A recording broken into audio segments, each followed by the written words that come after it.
রোজারিওর বাতাসে যেন আছে কোনো অদ্ভুত জাদুর গান, যেখানে বুক ভরে শ্বাস নিয়ে পায়ে ফুটবল ছোঁয়ালে ৯০ গজে মহাকাল পায়ে লুটিয়ে পড়ে ওদের নাম দেয় মেসি কিংবা দি মারিয়া। কিংবা বুয়েন্স আইরেসের ছোট্ট শহর লানুসের কথাই ধরুন, সুদূর অ্যামাজনের বন্য হাওয়াই যেন কখনো এক ঝাপটায় তৈরি করে ম্যারাডোনাকে। ফুটবলের জাদুটা যার সেই মাঠের পাগলামির মতোই খ্যাপাটে। ৩ বিশ্বকাপ আর ১৬ কোপা আমেরিকা।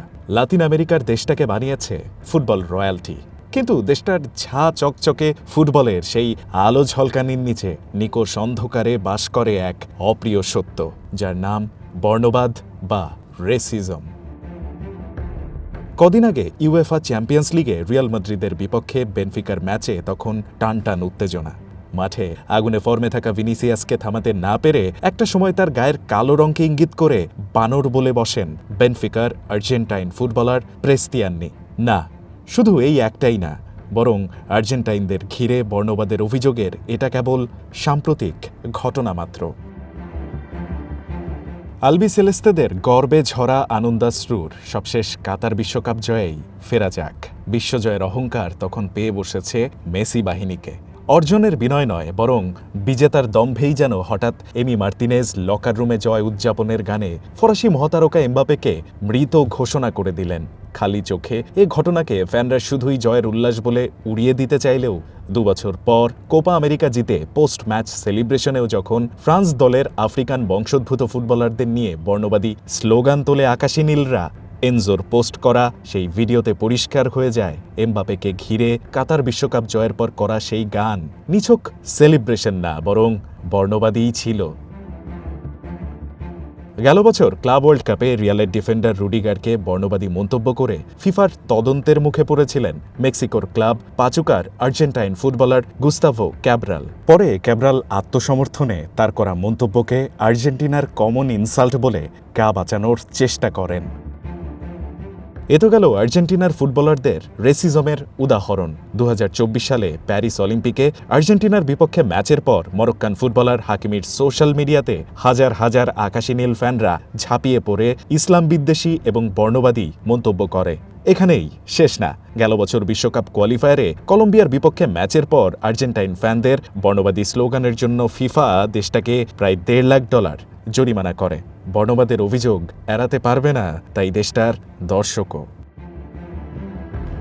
আর্জেন্টিনার বর্ণবাদের মূল বুঝতে চাইলে ফিরতে হবে দেশটির প্রেসিডেন্ট আলবার্তো ফার্নান্দেজের ২০২১ সালে করা এক মন্তব্যে, যেখানে তিনি বলেন, মেক্সিকানরা ইন্ডিয়ানদের থেকে, ব্রাজিলিয়ানরা জঙ্গল থেকে, আর আর্জেন্টাইনরা এসেছে জাহাজ থেকে, যে জাহাজগুলো আবার এসেছিল ইউরোপ থেকে। অর্থাৎ তিনি খানিকটা ঘুরিয়ে ট্রু আর্জেন্টাইনরা যে সাদা চামড়ার সেটাই বোঝাতে চেয়েছিলেন, যদিও পরে এ ঘটনাকে ভুল বোঝাবুঝি দাবি করে ক্ষমাও চান তিনি।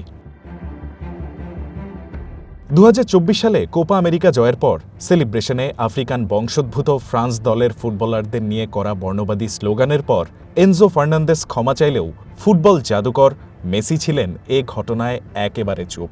বরং এ ঘটনায় একমাত্র প্রতিক্রিয়া দিয়েছিলেন দেশটার ভাইস প্রেসিডেন্ট ভিক্টোরিয়া ভিলারুয়েল। তিনি খেলোয়াড়দের আচরণের সমালোচনা না করে উল্টো তাদের সমর্থন দিয়ে এই ধরনের গানকে দেশপ্রেম ও ঔপনিবেশিক শক্তির বিরুদ্ধে প্রতিবাদ আখ্যা দেন। এভাবেই আর্জেন্টিনার পলিটিক্যাল লিডাররা যখন বর্ণবাদকে সমর্থন দেয় আর দেশের বড় তারকারা বিষয়গুলোতে চুপ থাকেন, দায়মুক্তির এই সংস্কৃতি তখন বর্ণবাদী আচরণকে স্বাভাবিক করতে শুরু করে। তাই আর্জেন্টিনার ফুটবল সংস্কৃতিতে বর্ণবাদ কেবল বিচ্ছিন্ন ঘটনা না, বরং একটি গভীর ও সাংস্কৃতিক সমস্যা, যেখানে প্রতিটা ক্ষেত্রেই বর্ণবাদকে উস্কে দেয়া হয়, নয়তো নীরব সমর্থন করা হয়। দিন শেষে ফুটবলের ৯০ গজ আর্জেন্টিনার কাছে ঋণী একের পর এক আর্জেন্টাইন উইজার্ডদের মাঠে তৈরি করা রুদ্ধশ্বাস মুহূর্ত আর গোল্ডেন গ্লোরির জন্য। তবে যে কালো রং নিয়ে আর্জেন্টাইনদের এত কালচারাল বিদ্বেষ, ওদের গায়ে লাগা বর্ণবাদের কলঙ্কের রঙও যে কালো, তা কি তারা জানে?